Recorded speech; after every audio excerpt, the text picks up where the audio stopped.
Our world is full of the unexplainable. And if history is an open book, all of these amazing tales are right there on display, just waiting for us to explore.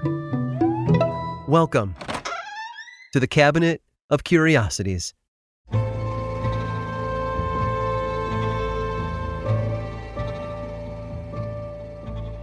Paul liked to help people. Born in 1922 in New York City, he'd hoped to become a doctor, but the times were changing, and so was his trajectory. For one, the Great Depression wiped out any money his family had saved up for tuition. Then, when he was 13, Paul was diagnosed with polio. He spent a lot of time in bed recovering, and while he rested, he had his nose buried in magazines and comic books. One of those books had an advertisement on the back for a ventriloquism kit. Since his parents had no money for him to buy one, Paul asked his art teacher if he could receive extra credit for making a dummy himself once he'd returned to school. His teacher agreed, and Paul discovered a new passion. He finished his dummy and started writing down jokes that he found in his magazines. Then he took the routine he put together and entered an amateur radio competition, which he won. Ventriloquism shows aren't the hottest tickets today, but back in 1938, a talented performer with a funny act could get their own radio show, and in the 1950s, they might even end up with their own television program. Paul hit it big in the 1950s with TV shows for both kids and adults. He was so popular, he was invited to compete on a televised dance show against Ricardo Montalban, Khan from the second Star Trek movie. Amazingly, Paul won. And at the cast party after the taping, he met Dr. Henry Heimlich. If that name sounds familiar, it's probably because the man behind it invented the technique for saving someone from choking to death, the Heimlich maneuver. Interesting side note, as a small boy, I called it the Heimlich remover, which is sort of a functional mistake, right? Anyway, Dr. Heimlich rekindled Paul's love of medicine and told him that if he ever wanted to observe an actual heart surgery, all he had to do was ask. So Paul took him up on the offer. One morning, while watching another doctor perform open heart surgery, the patient went into cardiac arrest and died. Paul got an idea and ran out of the operating theater to tell his friend, Dr. Heimlich. What if there was a device with its own power supply that could keep the heart pumping during surgery? Dr. Heimlich encouraged Paul to put his dummy-making skills to use by building a prototype. He worked for months, improving his design with advice from Dr. Heimlich until he had a working model. Heimlich then suggested Paul get his artificial heart patented, which he did immediately. Sometime later, Paul got word that the FDA had begun adopting his artificial heart for human use. His breakthrough netted him an appearance on Merv Griffin's television show, alongside Dr. Christian Barnard, the first cardiac surgeon to perform a heart transplant on a living human being. He told Paul a story of how he'd been performing open heart surgery on a close friend who had passed away on the table. If he'd had Paul's device at the time, the friend might have pulled through.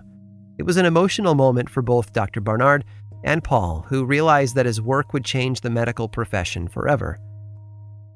Paul was a man who had begun his career as an entertainer, bringing joy to people's lives through his ventriloquist dummies. But through his artificial heart, he had found a way to help people the way he'd always wanted to. In 1959, he enrolled in pre-med at Columbia University, before graduating as a doctor of acupuncture from the Acupuncture Research College of Los Angeles in 1974. Most folks today don't know Paul for his medical work, but they sure do recognize the sound of his voice. Of course, he was the voice behind Jerry Mahoney and Knucklehead Smith, his ventriloquist dummies, but he also was known for voice acting in countless animated cartoons and movies. Among his dozens of roles, he played Dick Dastardly on Wacky Racers and Gargamel on The Smurfs. But perhaps he is best remembered as the voice of the energetic Tigger in Disney's original Winnie the Pooh films. Born in New York City as Paul Wilczynski, Paul Winchell was one of the most beloved and recognized voices in entertainment, and he devoted his mind to pursuing the greater good for the benefit of humanity. He was no dummy, just a guy with a lot of heart.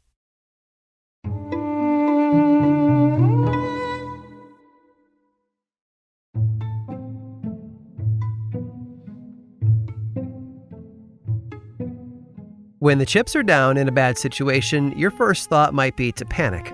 Running away sounds like a great option, but it's not always possible.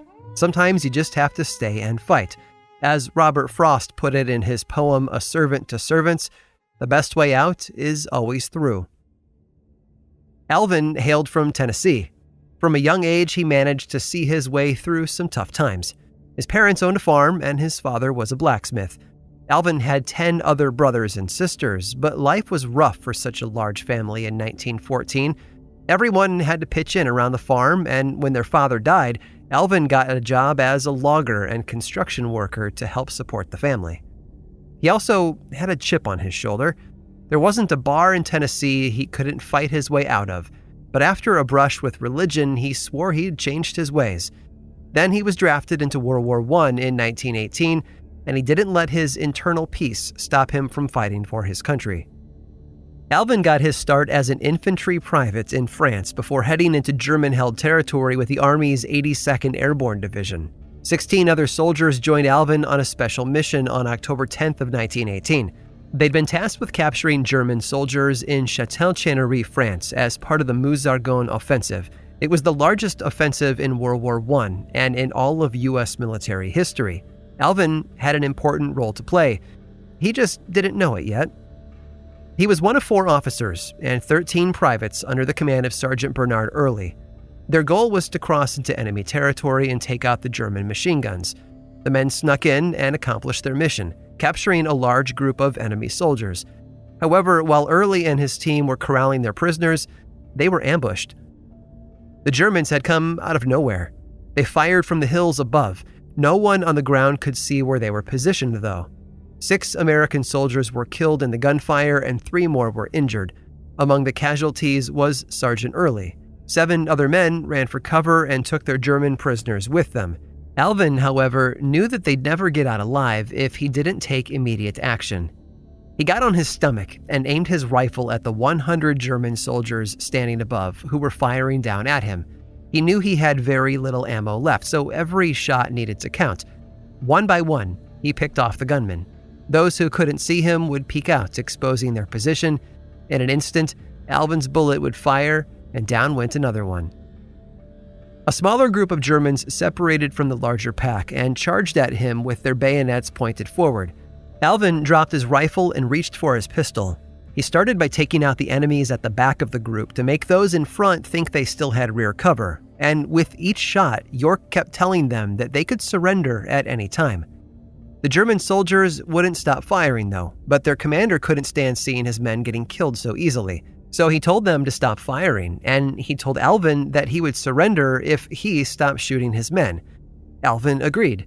The commander blew a whistle, and the remaining Germans emerged from their hiding spots, throwing down their guns and ammo. All except one. One of the commander's men hadn't gotten the message and tossed a grenade at Alvin. It detonated in midair. Alvin wasn't hurt, it just ticked him off. He killed the offending German, which sent the message to the others that he wasn't messing around. Alvin and his men marched the captured soldiers through enemy territory straight toward the front lines. More machine gun men fired at them until Alvin ordered the commander to blow his whistle again at gunpoint, lest he wanted to lose his head. The German agreed, and more enemy soldiers dropped their weapons and joined the parade. By the time York and his men made it across German lines, they were in charge of over 130 enemy soldiers, which they delivered to military police for holding.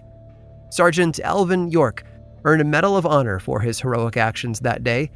He saved the lives of 7 fellow soldiers, killed 25 Germans, and captured 132 more almost single-handedly. He was a real-life Captain America. Except, well, you know, a sergeant. I hope you've enjoyed today's guided tour of the Cabinet of Curiosities. Subscribe for free on Apple Podcasts or learn more about the show by visiting curiositiespodcast.com. This show was created by me, Aaron Mahnke, in partnership with How Stuff Works. I make another award-winning show called Lore, which is a podcast, book series, and television show, and you can learn all about it over at theworldoflore.com.